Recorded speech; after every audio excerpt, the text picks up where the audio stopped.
As you know, the Asian American Journalists Association is half the equation here today. And one of our leading figures, Richard Louie, who, as you know, is anchor for MSNBC, has a program on the weekend in which he's going to bring some of the interviews from today's event to air. So not only do you have an opportunity to hear this today, but you will have an opportunity to hear it on Richard's program over the weekend as well. So I'd ask now Richard Louie and his first guest to come forward and join us. And I do want to make sure you understand we will have an opportunity to hear from members of the audience who will have questions as well for our guest here and for Richard as part of this program. Richard. Okay.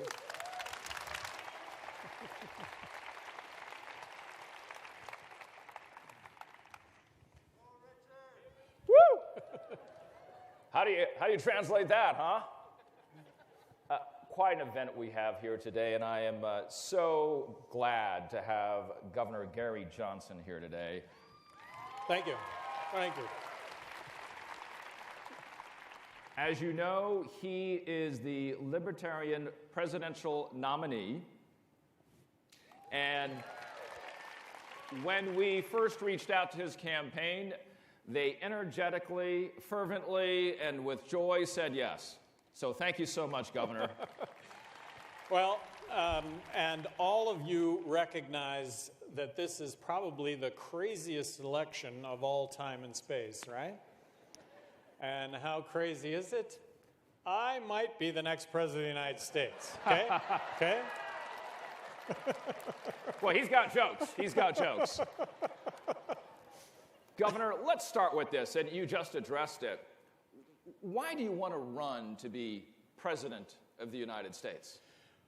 Well, I wouldn't be doing it if I didn't think I could do a good job. And then at the end of the day, and I do mean end of life, did you do everything that you could in your life? I think I'm going to feel like I did do just that. And why should we vote for you? Well, I think that having been an entrepreneur my entire life has taught me a lot of lessons. The fact that I was a two-term Republican governor of New Mexico in a state that's heavily Democrat and got re-elected. And my running mate, same way, Bill Weld, two-term governor, Massachusetts, 4-1 Democrat. I mean, what kind of animal is that? Well, fiscally conservative, in our case, socially liberal. What we libertarians like to say is it doesn't matter what you are socially as long as you don't force it on other people, meaning always come down on the side of choice, allowing people to make choices in their own lives as long as those choices don't adversely affect others. And then I think a unique third leg to the stool is I do believe that when we involve ourselves in regime change, when we use our military to intervene, I think it has had the unintended consequence of making things worse, not better. And we do have a real terrorist threat out there. We should have an impenetrable, invincible national defense, but I stress the word defense. Free trade. Let's bring the world together with free trade. Let's bring the world together with diplomacy. So you've laid it all out there for us. As we think about it, one of the headlines that is common when we see Gary Johnson, the esteemed governor from New Mexico, the Libertarian candidate to be president, is, will this be a wasted vote? You've heard this many a time. Why is it not a wasted vote? Well, a wasted vote is voting for somebody you don't believe in. That's a wasted vote. Vote for the person you believe in. That's how you bring about change. And I hope after having made my pitch today that you'll realize that if you want to waste your vote on Clinton or Trump, have at it. Well, help us out with this then. Give us a glimpse behind the factory doors at the Johnson campaign. Because when you look at the Real Clear Politics average, which I know you watch here and there, it's about 8%. You got to get to the magic 15, as you know, to be part of the debates, and that's an important part, I know, of what you'd like to do. Well, there's no way that I'm going to win the presidency if I'm not in the presidential debates. And to be in the presidential debates, you have to be at 15%. I think right now, our consensus number is probably around 10. I saw 2 weeks ago that the projected audience for the first presidential debate is going to exceed the Super Bowl. Well, there's no way that you can win the presidency without being in that game. I do think that there's a real possibility that we will be in the presidential debates. So let's just say, please, let's just say we are at one of those debates right now. What will you say to Secretary Clinton, the Democratic presidential nominee? Well, I'm going to stay on message that small government is a good thing, that when government takes less money out of your pocketbook, that's money that you and I can be spending on our lives as opposed to government knows best. And Secretary Clinton, is there anything you haven't promised to anyone? And isn't that going to cost a lot more money? So taxes, I think, are going to go up. And then I don't want to say that this has been intentional, because it wasn't intentional, but Hillary has been the architect of our foreign policy. So along with Obama, she and Obama support the opposition in Syria and Libya. Not intentional, but they support the opposition. They arm the opposition. Well, the opposition is aligned with ISIS. The opposition gets beat. The arms end up in ISIS hands. This is what we deal with when we stand up or when we take sides when it comes to regime change. The argument would be, coming from that camp, is that you cannot disengage, especially during a time where we have seen within the last year, and you've seen it well, the headlines of ISIS. And so you cannot do what you've just described. Well, first of all, ISIS is contained geographically, and think of ISIS right now as sands through an hourglass, and Bill Weld and myself are going to see those sands move through that hourglass, that we will bring an end to ISIS. But we need to involve... How will you do that? How will you do that? Well, we need to involve Congress in a declaration of war, something that they have completely abdicated to the president and to the military. That is not the way to move forward. But I do believe that putting boots on the ground, I do believe that dropping bombs, and that isn't to say that it can't be targeted, but when we kill innocent people abroad, this is what is adding to the recruitment when it comes to ISIS. And I know that there have been terrorist acts in the United States by those that would claim alliance to ISIS. Well, that's not a geographic alliance, that's a philosophical alliance. And we will bring an end, like I say, to ISIS. We'll move on to your other competitor, and that is the presidential nominee from the Republican Party, Donald Trump.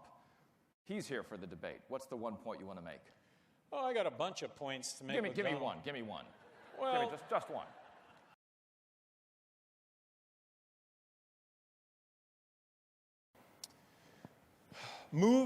Move toward free market. What makes America special? Well, what makes America special is that America is supposed to be about equal opportunity. Here's another hypothesis that I have. If Americans are looking for equal income or income equality, where Peter takes from Paul, that's an equation that Peter really loves, and it just doesn't work. But if Americans are looking for equal opportunity, based on my having been governor of New Mexico, and Bill Weld would say the same thing, equal opportunity is something that is achievable. I vetoed a whole lot of legislation. You were called Governor No. I was called Governor No, and a lot of that legislation that I vetoed gave unfair advantage to interests that paid for that advantage. So what will you say first no to if you were to be president? Well, I'm not going into this believing that I'm going to say no. Here's my hypothesis going in here is if you elect Trump or if you elect Clinton, I say things are going to be more polarized than ever. I mean, it's going to be worse than ever. Specific to economic policy, what will you say no to, though? What would I say no to? What would you say raising no to? taxes. Zero to raising taxes. 8 years having been governor of New Mexico, not one penny of tax went up. Bill Weld can make the same claim. Count on certainty when it comes to economic policy, when it comes to regulation. So that's your pledge, no new taxes. Well, by no new taxes, a certainty that any tax proposal that simplifies taxes or reduces taxes, I'm going to sign on to. We are going to take a question from the audience next, but first, before we get to that audience question, I want to move to another topic which you've spoken on a lot, and that has to do with gun ownership. Talk about those who are on watch lists and having access to guns. Yes, no? Well, we should be open to a discussion on how you keep guns out of the hands of the mentally ill, and we should be open to a discussion on how you keep guns out of the hands of would-be terrorists. It's just that right now these watch lists actually have active members of Congress on these watch lists. Oh, like who? I couldn't name you who. I'm speaking secondhand here. Okay. So keep on going. You're saying, therefore, because you believe there to be some problem with the watch list, you're going to throw out the baby with the bathwater there. Well, and suppose you were the baby, and I'm not on the watch list from what I know. Well, anybody know? I don't know if anybody knows. Gary Johnson may be well on the watch list because there are a lot of Gary Johnsons. I mean, it's a possibility. And unlike Republicans that would say, look, the woman who has the abusive husband, she wants to go get a gun.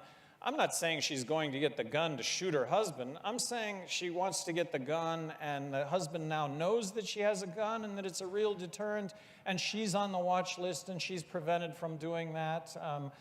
It is Second Amendment to the Constitution. Yes or no? Ban assault weapons or limit the access to them. Yes or no? Well, assault, first of all, this is an educational kind of question, I believe. Automatic rifles are banned.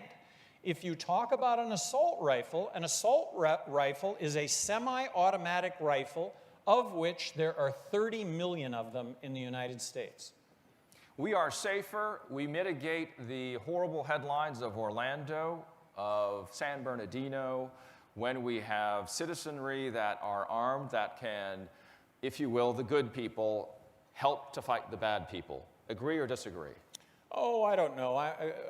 Mixed on that, but if you're one of those good guys, if you yourself are one of those good guys, and that's something that you choose to do, I'm back to choice now. That's a decision that you've made. I don't know if it's a decision that I would make to arm myself and be that good guy. Last time you fired a gun? Oh, gosh, a year ago. How many guns you have? I have a pistol, a .38 pistol, and I have a 12-gauge shotgun. Question from the audience. We have two microphones here, and first down in the middle. Thank you for expediting your movement to the microphone. Thank you. I'm Jinh Nguyen with Voice of Vietnamese Americans. Thank you, Governor Johnson. I'd like to bring back your support to the TPP because we strongly believed TPP merges the American values of human rights, protecting the environment, civil rights, and the free market, which is the foundation of our economic strength. So, and it's also based on the rule of law, which is the basic of our equality from the Constitution. So I'm asking you, based on the rule of law, would you say that the TPP has the same foundation as the global rule of law when we support the current UN verdict about the South China Sea, that the South China Sea belongs to international navigation rights to all of us to support the U.S. global leadership? Thank you for your question. I appreciate that very much. There's a lot in that question, Governor. There were 8 parts. You can take any part. As President of the United States, I intend to honor, and Bill Weld, my running mate, and we're planning on doing this as a partnership also, which is unique, but we're planning to honor all treaties and obligations taking the office. Now, do we want to go to nuclear war over uninhabited islands in the South China Sea? I really don't. Did he answer your question? Yes, thank you. Okay. We have another question from the audience, so we'll get to that shortly. But I want to move to something that has been talked about by some in this room at different times in their lives, and that's the green stuff, marijuana. And you have been somebody that has been very much a thought leader on this space, shall we say, and as a thought leader on the policy that has been taken up across many states across the country. Obviously, the critique of marijuana access has been Colorado. And the headline that comes from that often is, we have seen the number of individuals hospitalized increase. The critics will say we're associating deaths with the access to marijuana. How do you answer those criticisms? Well, just that they're really completely unfounded. Colorado is a vibrant place. 58% of Americans support legalizing marijuana. Look, every single one of you know friends, families, coworkers, and for many of you looking in the mirror, that have used marijuana products. And although you may disagree with that choice, as long as that choice didn't put anybody else in harm's way, what's the difference between that or having a few drinks in the evening? And I'm not sure if they were cheering the drinks or the marijuana there. I wasn't sure. Tens of millions of Americans are convicted felons that, but for our drug laws, would otherwise be tax-paying, law-abiding citizens. And when you talk about criminalizing marijuana, you're talking about your own kids, you're talking about your own family, you're talking about your coworkers, and you're talking about your friends. And I dare say they're not criminal. You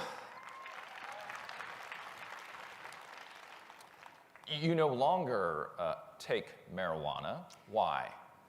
Well, I have always maintained that you don't want to show up on the job impaired. I have not had a drink in 30 years. I mean, my whole thing is health and wellness, and one of the best decisions I've made in my entire life. And not an alcoholic. It had to do with being the best that you could be all the time. Now, I have engaged in marijuana use, and I hope that you all would take that in the context of telling the truth.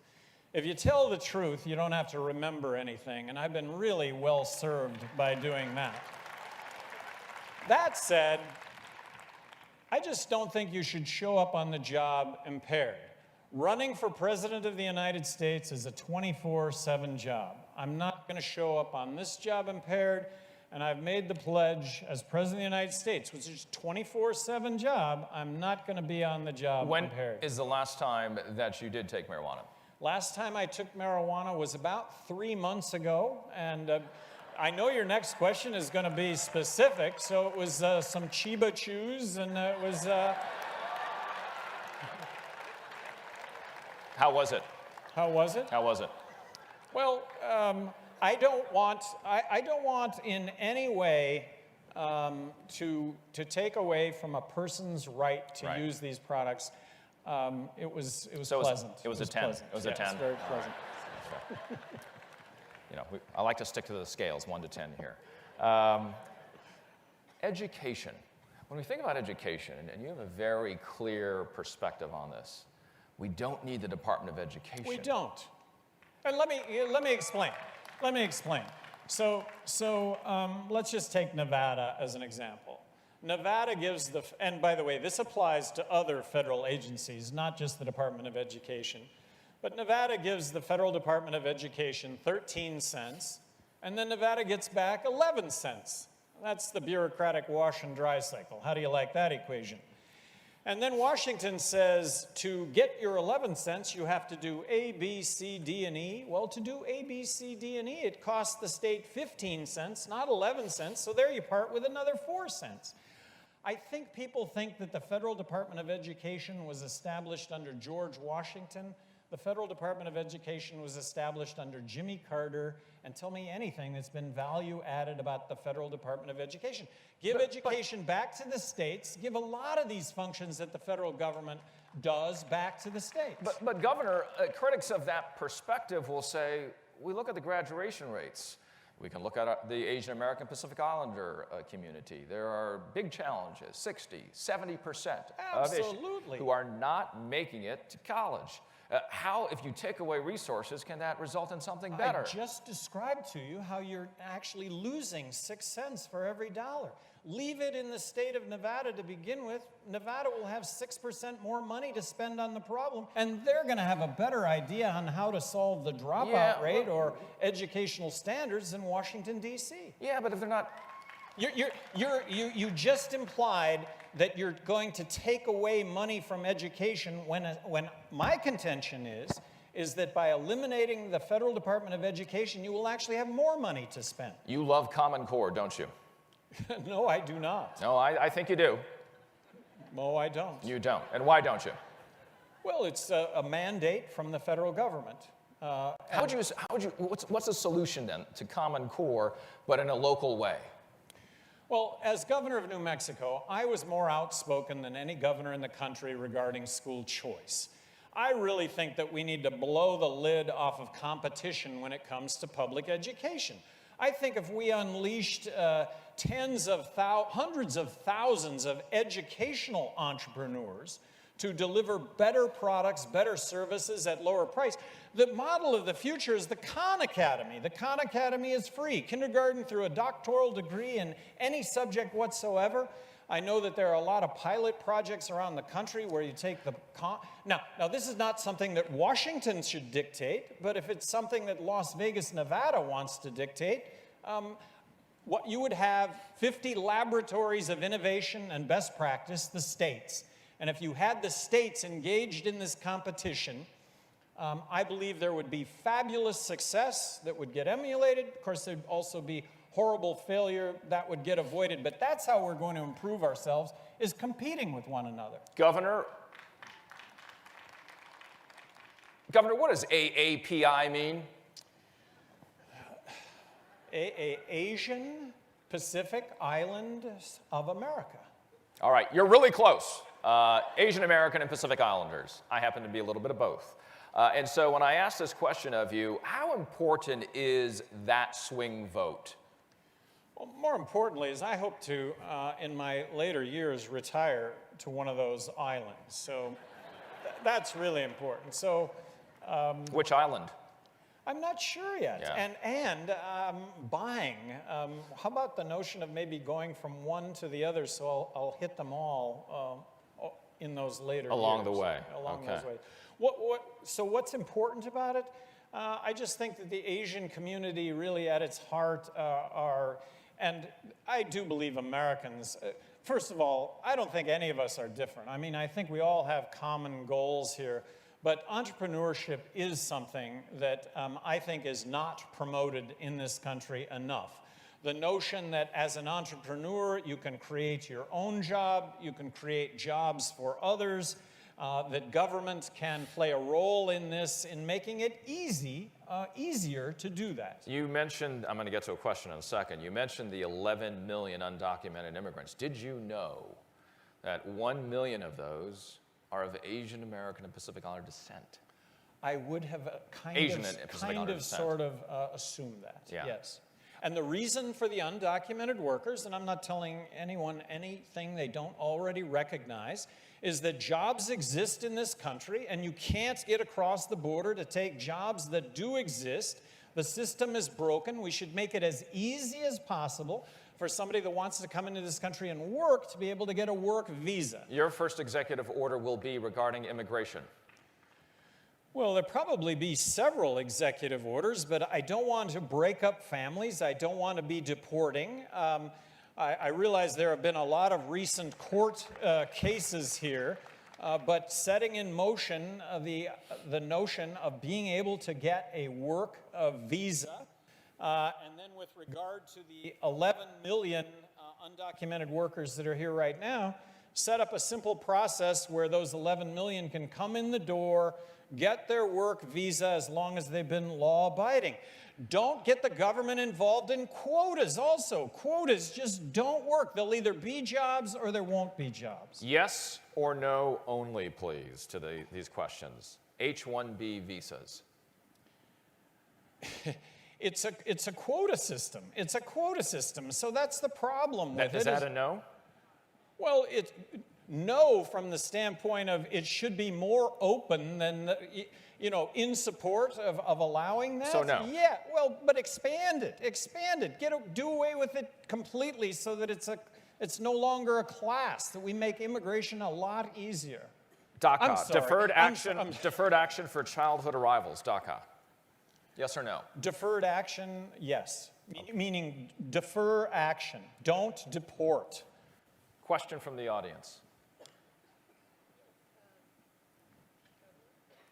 We'll turn on the mic for you in just a second. Try it again. Hello? There you go. Thank you. So, Governor, one of the reasons why the Department of Education was set up and exists is in recognition that many states, in fact, were not adequately providing quality education to poor and minority children.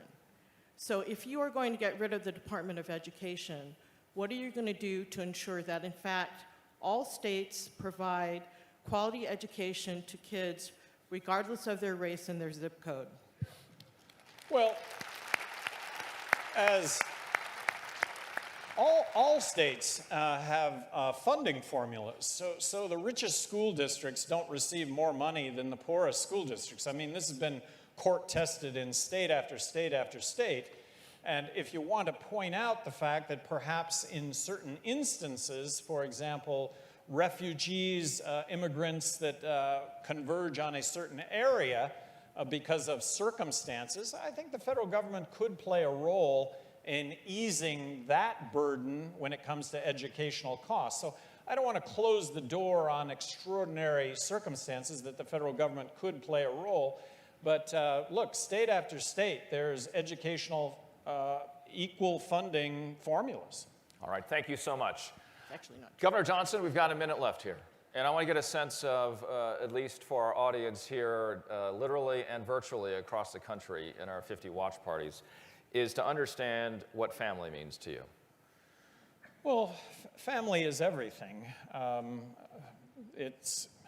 Family is everything. Why is family everything? Well, there's that unconditional love that goes along with family, and in my particular case, I have the two greatest kids of all time and space. I have a granddaughter. My parents are still alive. My father was actually landed in Normandy before D-Day with the 101st Airborne Division. What they instilled in me, what I'd like to believe I helped my kids. Mm-hmm. My kids haven't needed any help, but it's what I live for. My fiancée, Kate. It's my life. It is what I live for. And finally, what did your father teach you? What did my father teach me? I guess my father, I am on time to a fault. And also, just keeping your word, doing a little bit more for people than what you promise people. It's an amazing formula for success. I'm oftentimes asked, and I love the fact that somebody would think I was successful, but, why have you been successful? Well, I show up on time, and to a fault, I tell the truth. You don't have to remember anything if you tell the truth. Ladies and gentlemen, Governor Gary Johnson, nominee for the Libertarian Party. Thank you so much. Thank you for the opportunity to be here. Richard, thank you. Thank you.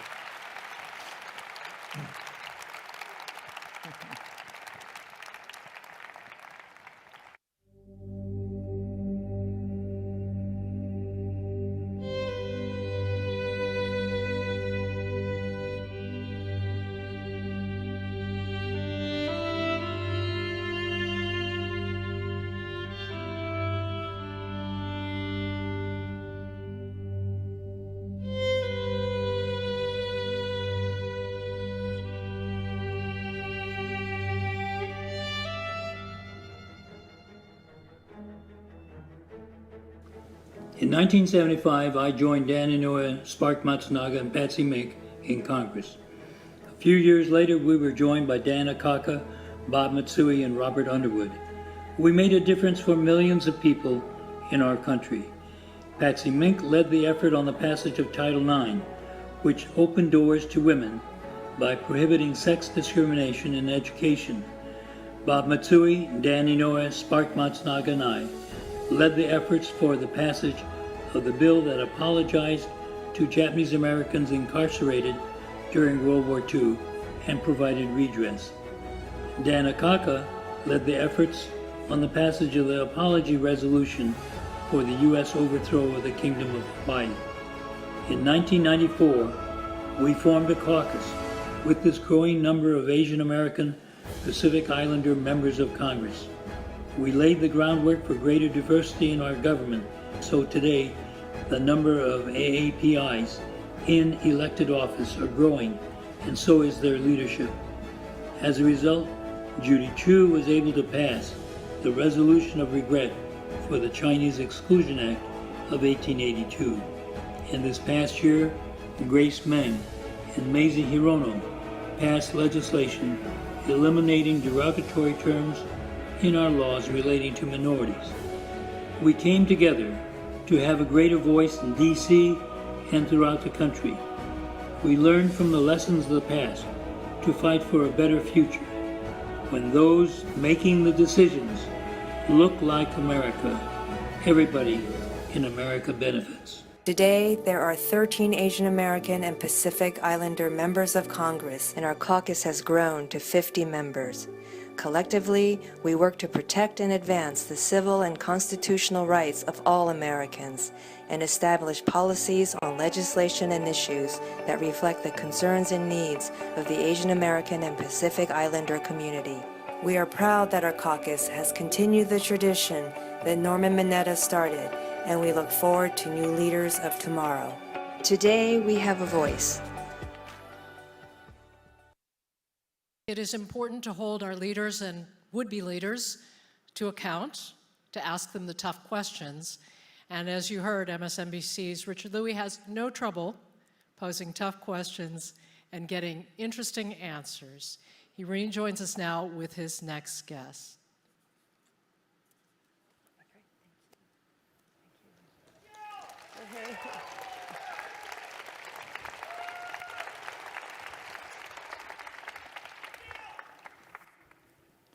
Thank you, Joey. Las Vegas, how are we doing right now? I got the shivers. I was a little teary-eyed when I was walking around a bit earlier because we have 4 parties here to talk about running for the President of the United States. Here.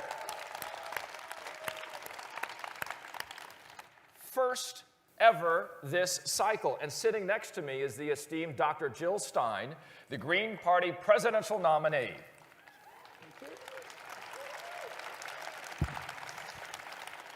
So, Dr. Stein, thanks for being here. I know you've been all around the country as it is running for president. This is not the first time you've done this. Why do you want to do it again? Well, we got some work to do. You know, I'm in this not just as a candidate, I'm in this as a mother, as a medical doctor, as a citizen of the planet. Are you hearing me okay? Just checking. It's off and on. So maybe this Let's is what we're going to do, Dr. Stein, because I don't want to miss a single iota. And what I've got here is the amazing microphone. There you go. All right. Yeah, so why running again now in 2016? I'm here as a mother. I'm here as a medical doctor. I'm here as a citizen of the planet, very concerned about where we're going. In this race, we're not just deciding what kind of a world we will be, but even whether we are going to have a world or not going forward. Looking at the crisis of climate change, especially for the Pacific Islands and the Asian nations who are so much in the target hairs, especially not only the storms that are hitting the Philippines, but the sea level rise, and so much of the Asian nations are living on vulnerable coastlines.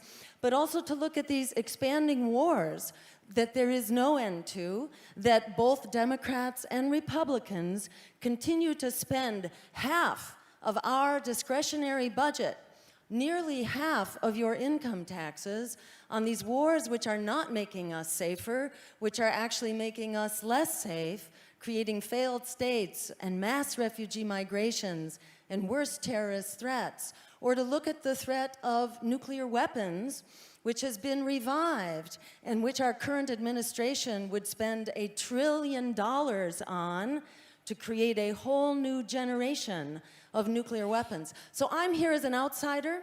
I'm the one candidate that does not take money from corporations, from lobbyists, or from super PACs.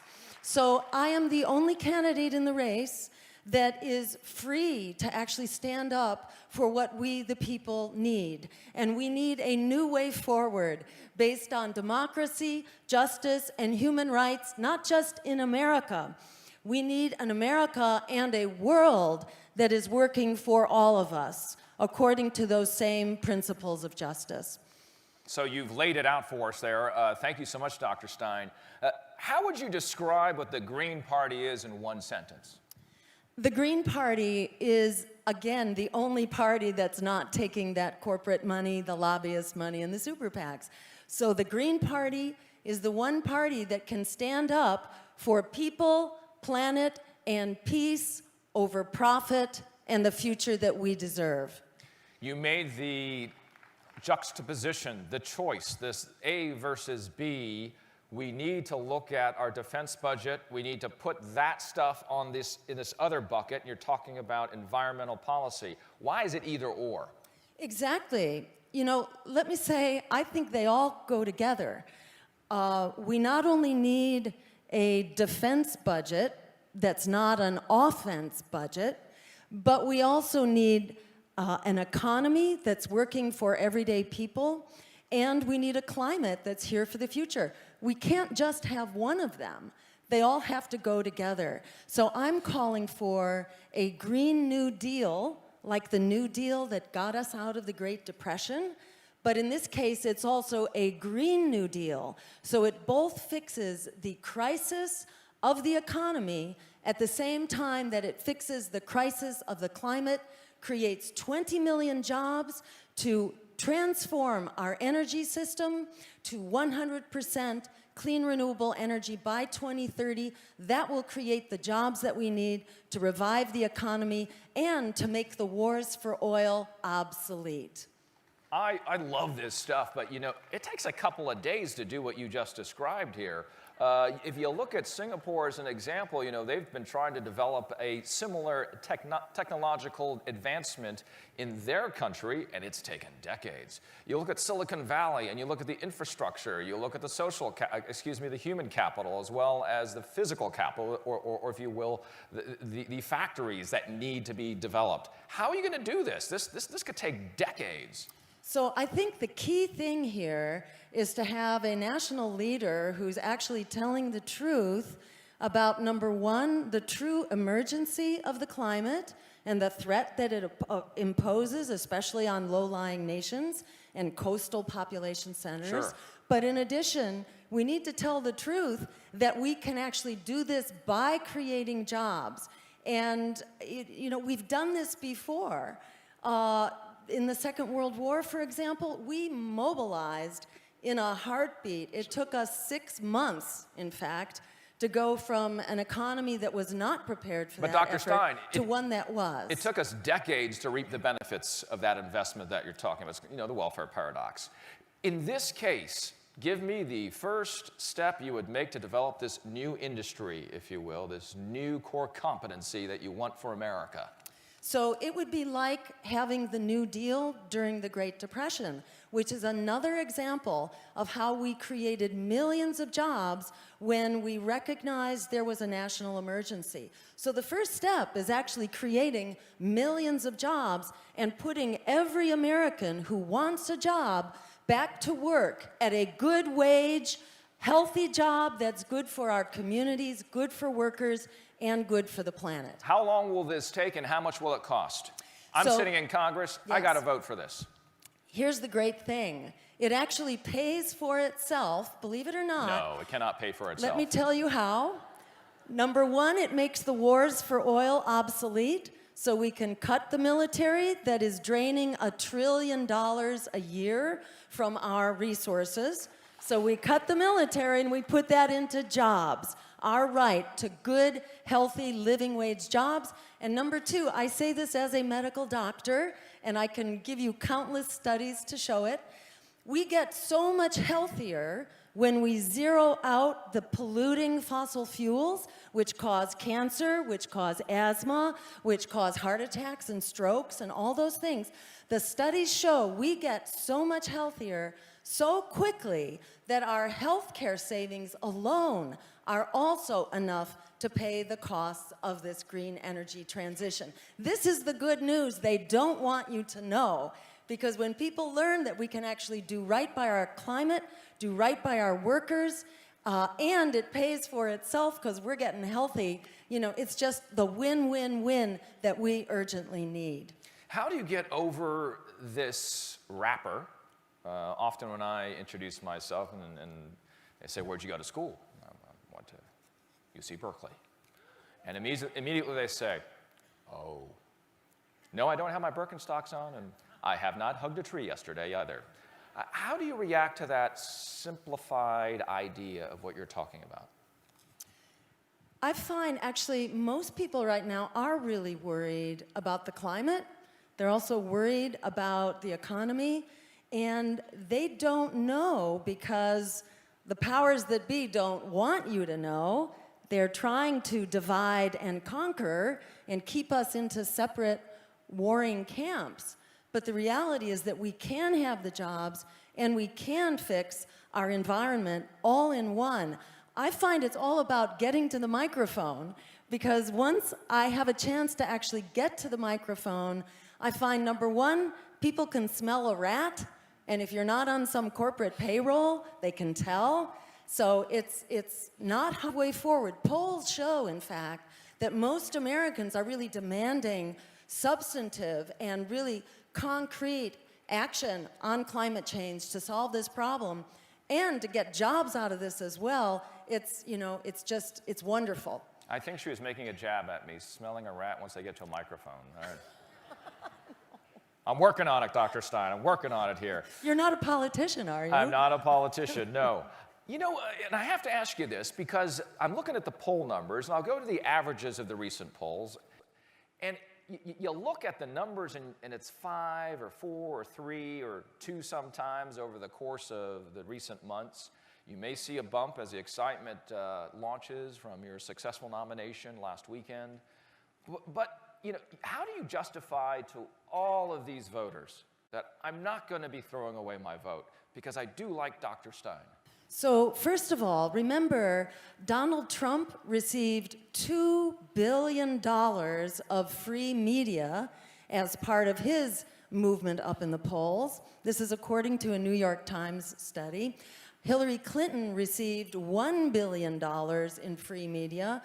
Bernie Sanders got about half as much, and I, to date, have received almost zip. Yet we've come up in the polls from absolutely invisible to as high as 5, 6, and even 7%, which I would say is pretty amazing and reflects what the other polls tell us, that people are not happy campers with the candidates that we have who are the most disliked and untrusted in our history. Americans are looking for something else. They're looking for an honest broker that they can trust. I would say democracy needs a moral compass. It's not just about who you don't like the most or who you are most afraid of. That politics of fear has a track record. It delivered everything that we were afraid of. All the reasons you're told to vote for the lesser evil, we actually got all of those things by voting for the lesser evil. We're having a political reorganization, realignment in this election because the Republicans are kind of falling apart at the seams. I don't know what you're talking about. I haven't seen it. I don't see that at all, right? And the Democrats have kind of split with a lot of the Bernie Sanders supporters just not happy about their alternative. To that point, when we look at your platform, I mean, if we closed our eyes and, you know, we somehow altered the sound, we might say Dr. Stein, Bernie Sanders, you share a lot of the same perspectives on America. Why not support the Democratic Party, Dr. Stein? For the very reason that the Democratic Party sabotaged Bernie Sanders. Sabotage. How did they sabotage Bernie Sanders? Well, you can look at the emails that were leaked from the DNC that showed behind the scenes collaboration between the Democratic National Committee and between the Hillary Clinton campaign and between certain members of the big mainstream media that tilted the playing field against him, that characterized him as a mess, that tried to characterize him as an atheist before a religious demographics, and just really poisoned the water against him in so many ways, not to mention superdelegates to start with that were not accountable to the voters. How are you going to get the Bernie Sanders vote then? Well, they seem to be coming to me. When Bernie endorsed Hillary, that very night the floodgates opened into our campaign. Our donations went up 1,000%. People began flooding in as volunteers, helping with our ballot access drive and the rest. So they are very well networked. That's a self-starter campaign, and they're getting the word out. You brought up the point here, Dr. Stein, the value of earned media, the stuff that's out there that goes out for free. By the way, after today, you got $500 million. All right. Yeah, that's what this is right here. But if you got to raise $1 billion, they say, or $1.5 billion, whatever it is, to be successful. And I'm just looking at that hill that you're telling me about. If you're way down here, that's a long way to go. I hope you got good hiking shoes. Well, let me say that $1 billion creates politicians. They may be successful for them, but they're not successful for us. We need jobs. We need living wages. We have a whole generation of young people who are locked in student debt. We need to bail out the students. We bailed out the guys on Wall Street. How about we bail out a generation of young people? So what they did is not working for us. It's not working for our economies. It's not working for a generation that has no future, has no climate to inherit the earth with. We can solve these problems, but they won't be solved, unfortunately, by political parties that are funded by the big banks, by the fossil fuel giants, by the war profiteers, by the insurance companies. We need a politics of integrity that's for the people. And let me just add one thing. There are 42 million young people, and not so young people, who are trapped in this student loan debt right now. 42 million people have only one place to put their vote. I'm the only candidate that will cancel that debt. 42 million is a winning plurality of the vote. How will you pay for it? Well, let me just say we can pay for it the same way that we bailed out the banks. We created a thing called quantitative easing, big fancy language, but basically it means that the Fed can buy up that debt and then essentially cancel it digitally. So we have the capacity to do that. But folks don't like that. They don't like that. That's not the right way to do it. Well, some do. Well, except for that if person they're there. in debt, I'll tell you, if they're Yeah. in debt, they like it the a lot. magic eraser is what you're saying, but folks don't like that. Critics Well, don't I'll like tell that. you, the economists don't like it if you don't make the economy more productive. But what would make the economy more productive than liberating an entire generation to actually do their passion, to do the things that they've been trained to do, to use their skills, to create the economy of the future? Dr. Stein, you have never held public office before. We sit here next to each other as a very successful politician in many different ways, not only receiving the largest number of votes as a woman candidate for President of the United States. Not only that, but many other reasons why you've been accomplished. But you've never run for office, you never held an office before. Actually, run for office, you've never held a public office before. So actually I have. I have been elected for 2 terms to my town's town meeting, like the legislative body for my town. So I actually have served in office, but I have, what should we say? I have worked inside of the system and I have worked outside of the system to get things done, to actually change legislation and to change regulation on behalf of everyday people. That includes cleaning up our toxic coal plants in Massachusetts. It includes shutting down our polluting incinerators, which were polluting, in fact, the fish supply, which was especially important to our immigrant communities who are fishers and rely on that fish supply. I helped get money out of politics in my home state in Massachusetts. We passed public financing. We passed campaign finance reform as a referendum. And then unfortunately the Democrats in the legislature repealed it. But I have been a part of these social movements that have actually changed government for the better. What I don't have. But the criticism is major public office. We're looking at governors, we're looking at those who have, been members of Congress. And for some reason, that's the typical path.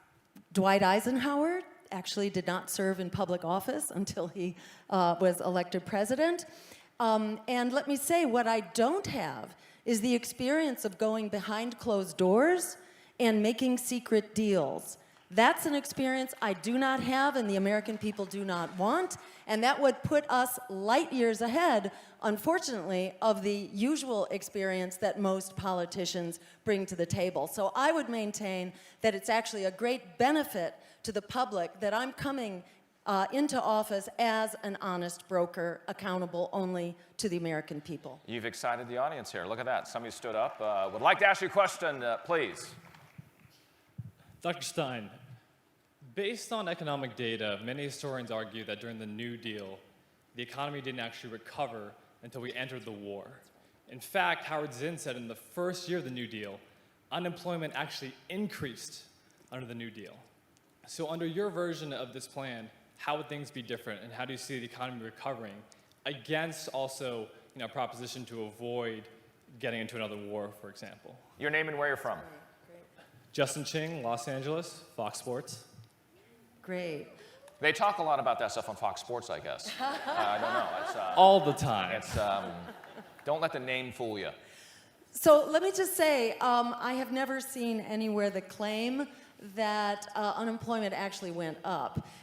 Everything I have seen, the facts on the table actually show that employment went down, and rather quickly, within the first couple of months, millions of jobs actually were created under the New Deal. But you are right that the war effort was the final assistance to reviving the economy. And in a sense, what I'm calling for now is a wartime scale mobilization. But this is one that brings us together all around the world. We're not fighting each other. In fact, we've got to stop fighting each other so that we can start fighting our true greatest common enemy and common threat, which is actually climate change. So we call for converting our jobs to jobs in clean renewable energy, in healthy and sustainable food production, so we get rid of our urban food deserts that are so bad for our young people especially, and for everyone, and for creating public transportation, and for restoring our ecosystems. So we would create an emergency jobs program, putting everyone to work, and very definitely moving the opposite direction from war. In fact, I would be encouraging other countries as well to join us in a global Green New Deal to demilitarize our economies, because we don't need to fight over oil anymore in the green economy of the future. Thank you for your question. I appreciate that. What's your favorite green technology? Gosh, you could, all of them, but especially Pick one. Just give me solar. one. Give me solar. One. Well, what kind of solar? Solar cells on your roof or over your garage that enable you to charge up your car. Why not wind? Wind's kind of cool. Wind is awesome. Well, it's hard to put a wind tower in your own backyard. Yeah. But you can solarize your own home and go off the grid. And I'm calling for the financing that will make it possible for every community and every home and every rental apartment to go solar. You shouldn't have to have thousands of dollars in your bank account to afford that upfront cost. And that's one of the things that the Green New Deal will I dig do. the wave technology stuff, you know, that you put underneath and that we can start, it generates energy. And I'll stop talking and ask this guy for a question. Hi, Dr. Stein, Michael Yap. I'd like Where to are you from? I'm from New Jersey. Well, recently moved to California, so it's kind of fresh. California, I'll say. Do you have a diagram? So I'd like to switch it to this community that's in the hall. Can you describe some of your own personal specific successes working with the Asian Pacific American community? And then also, how do you see inclusion in our community in your cabinet, on the Supreme Court? How do you see that happening, touching on a few of the subjects that you know that are near and dear to our heart? Thank you for your question. First off, I have a question for you. What does AAPI stand for? Asian American Pacific Islanders, of course. You know, we were going to try to get a little bell that would go off, but we couldn't get that in time. Please, though, answer his great question there. So, you know, I've been working with grassroots groups forever, including as a physician and a public health advocate. So, the groups that I worked with to clean up our incinerators were based out of Lawrence, Massachusetts, one of the poorest communities in the nation, which has a very substantial population of Southeast Asian immigrants and other immigrants as well.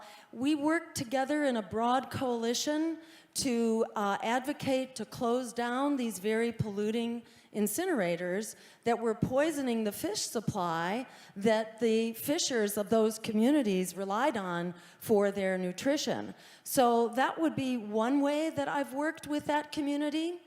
You know, I think going way back, I've been an advocate for peace in Southeast Asia, fought against the Vietnam War, fought to close it down and bring our troops home, and to support the cleanup of the various pollution, including Agent Orange, that has created an incredible toxic threat throughout Vietnam and in other Southeast Asian countries. Well, let me bring it back, though. How important is this swing vote? They can swing outcomes in Ohio, North Carolina. We can look at Florida. We can look at Virginia. Hey, let's talk about Nevada, too. It's huge. It's absolutely huge. It can make the critical difference. And I think what you're doing here today, empowering people for their vote to have an impact and also to hold candidates accountable. I think what you're doing here today, having invited the presidential campaigns to come and speak to you and to answer your questions, this is what model citizenship looks like, and I applaud you for doing that.